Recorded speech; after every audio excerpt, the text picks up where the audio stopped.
classical physics couldn't handle, perhaps consciousness requires new physical principles that we haven't discovered yet. But skeptics argue that this is premature. Neuroscience is still a young field, and our understanding of the brain is advancing rapidly. They point to recent discoveries about neural networks, predictive processing, and global workspace theory as evidence that consciousness will eventually be explained through purely classical mechanisms. The debate has practical implications too. If consciousness really is quantum mechanical, it could revolutionize medicine, artificial intelligence, and our understanding of mental illness. Quantum consciousness theories suggest that depression, schizophrenia, and other psychiatric conditions might result from disrupted quantum processes in the brain. Some researchers are already exploring quantum-based treatments for mental illness.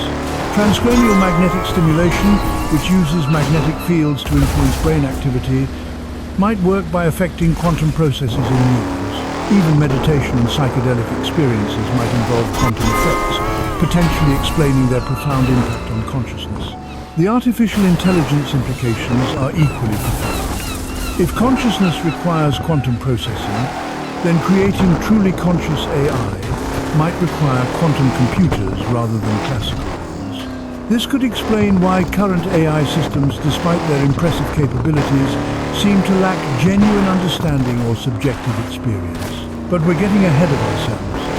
Before we can explore these implications, we need to examine the evidence more carefully. Is there really proof that quantum effects can survive in the brain? What do the latest experiments reveal about microtubular and quantum coherence? And how do mainstream neuroscientists explain consciousness without invoking quantum mechanics? The answers to these questions will determine whether quantum consciousness theory represents a revolutionary breakthrough or an elaborate scientific mistake. The stakes couldn't be higher because they involve nothing less than our understanding of what it means to be conscious, to be human, to experience the world from the inside. As we dive deeper into this controversy, remember that science progresses through exactly these kinds of heated debates. The most important discoveries often emerge from ideas that initially seem impossible or absurd. Whether quantum consciousness theory falls into that category remains to be seen. But one thing is certain. This debate is forcing scientists to confront the deepest mysteries of mind and reality. In doing so, it might just revolutionize our understanding of both. The revolution began in a laboratory at the University of California, Santa Barbara in 2010. For the first time in history, scientists created a quantum object visible in the dark. They took a tiny mechanical resonator, a piece of metal smaller than human hair, and cooled it to near absolute zero. At that temperature, something extraordinary happened. The resonator began vibrating and not vibrating simultaneously, existing in a quantum superposition of motion and stillness. This breakthrough shattered a fundamental assumption about quantum mechanics. For decades, physicists believed quantum effects were confined to the microscopic world of atoms and particles. Larger objects, they insisted, were too big and too warm to exhibit quantum behavior. But the Santa Barbara experiment proved that quantum mechanics could operate at scales approaching the everyday world. The implications for consciousness research were immediate and profound. If a mechanical device could maintain quantum coherence at relatively large scales, perhaps the brain's microtubules could too. Stuart Hameroff seized on this discovery, arguing it vindicated his collaboration with Roger Penrose. Maybe consciousness really could emerge from quantum processes in the brain. But the skeptics weren't convinced. They pointed out crucial differences between the laboratory conditions and the brain's environment. The mechanical resonator required near absolute zero temperatures and complete isolation from environmental noise. Your brain operates at body temperature in a soup of chemicals, ions, and electromagnetic fields. The conditions couldn't be more different. Yet something strange was happening in biology laboratories around the world. Researchers studying quantum effects in living systems were making discoveries that defied conventional wisdom about biological quantum mechanics. The evidence was mounting that nature had learned to harness quantum effects in ways that seemed impossible according to traditional physics.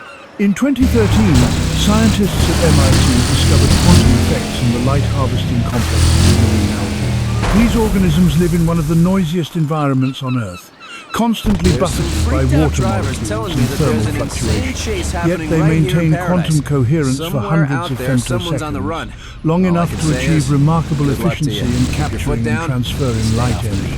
The secret, researchers found, lies in the precise architecture of biological molecules.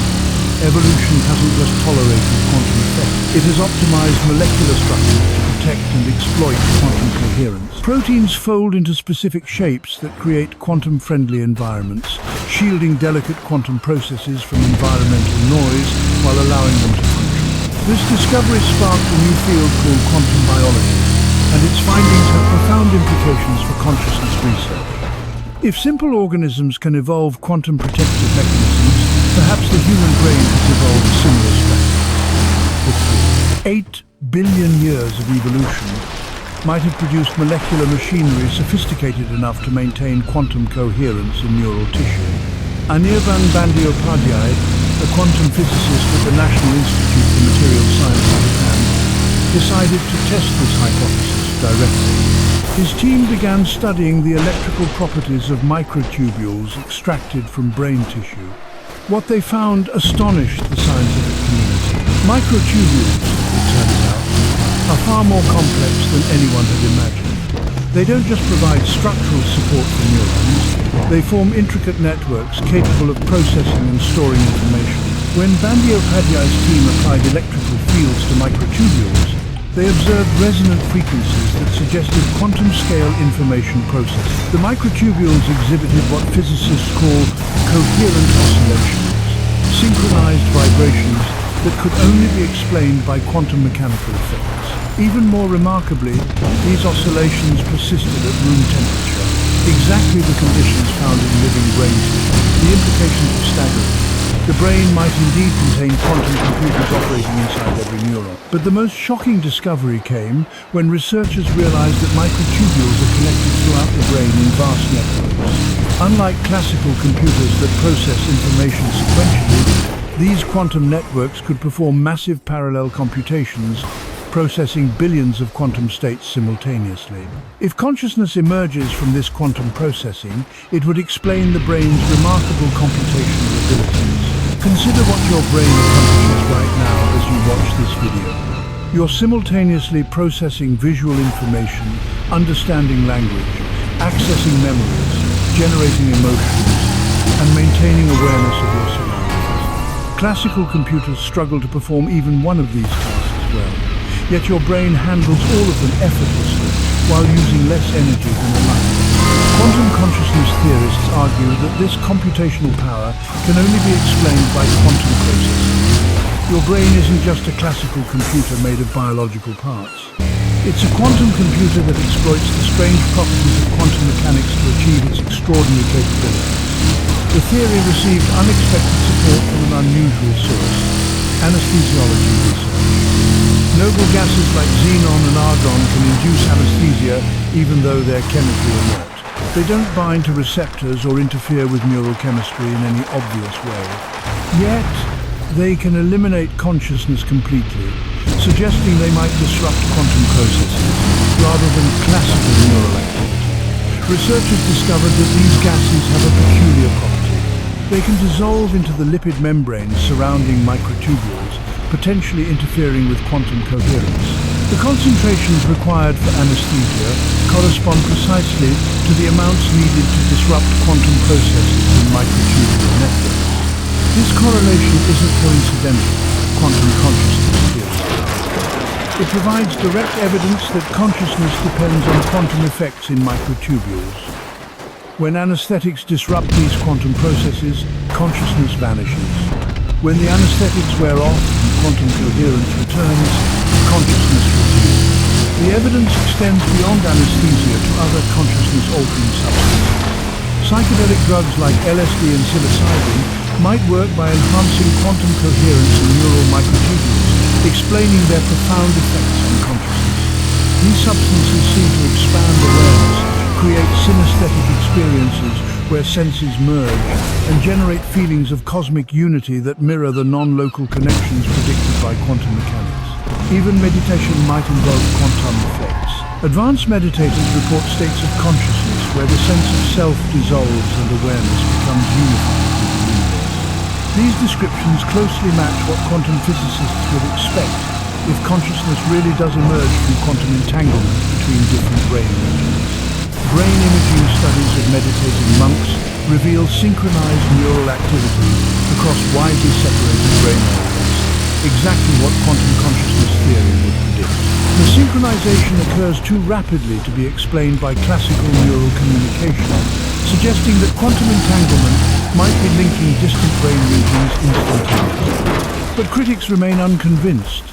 They argue that correlation doesn't prove causation and that alternative explanations exist for all these phenomena. Max Tegmark, the MIT physicist who calculated decoherence times in brain tissue, has refined his analysis and maintains that quantum effects cannot survive long enough to influence consciousness. Tegmark's calculations focus on thermal decoherence, the way heat destroys quantum superpositions at body temperature. He argues thermal vibrations are so violent that they would destroy quantum coherence in microtubules within femtoseconds. No biological mechanism could protect quantum states from this thermal assault. The quantum consciousness advocates have responded with increasingly sophisticated arguments. They point to recent discoveries about quantum error correction in biological systems, mechanisms that can protect quantum information from environmental noise. Some bacteria use quantum error correction to maintain quantum coherence in their navigation systems, suggesting that brains might have evolved similar protective mechanisms. Henry Stapp, a physicist at the University of California, Berkeley, has proposed that consciousness might involve quantum Zeno effects, where frequent quantum measurements can actually freeze quantum systems in specific states. If the brain's microtubules are constantly making quantum measurements, they might be able to maintain coherence indefinitely despite thermal noise. The debate has grown increasingly technical, with both sides marshalling complex mathematical arguments and experimental data. But at its heart, the controversy remains philosophical as much as scientific. It asks fundamental questions about the nature of mind and matter, about whether consciousness can be reduced to purely physical processes or requires something more. Neuroscientist Christoph Koch, who has spent decades studying consciousness, represents the mainstream scientific view. He argues that consciousness emerges from classical neural processes, specifically from the integration of information across different brain regions. In his view, quantum mechanics is irrelevant to consciousness because the brain operates as a classical system. Koch points to the remarkable progress neuroscience has made in understanding consciousness through classical mechanisms. Researchers can now predict with surprising accuracy what people are seeing, thinking, or remembering based solely on classical neural activity patterns.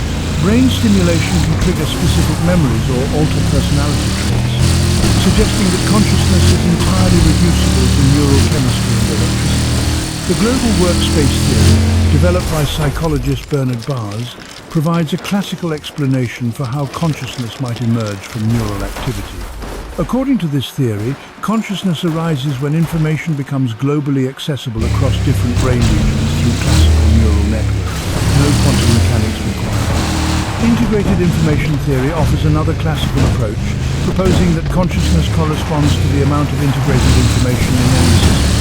Giulio Tononi, the theory's creator, has developed mathematical measures of consciousness that depend only on classical information processing, not quantum effects. These classical theories have made testable predictions and achieved some experimental successes. They can explain many features of consciousness, from attention and memory to the unity of conscious experience. Quantum consciousness theory, critics argue, makes few testable predictions and explains little that classical theories cannot handle. But quantum consciousness theorists contend that classical theories face an insurmountable problem. They cannot explain why there should be any subjective experience at all. Even if classical neural networks can process information and generate appropriate responses, why should there be an inner experience accompanying this process? Why should there be something it's like to be conscious? This explanatory gap remains the strongest argument for quantum consciousness theory. If consciousness really is just classical information processing, then sophisticated computers should eventually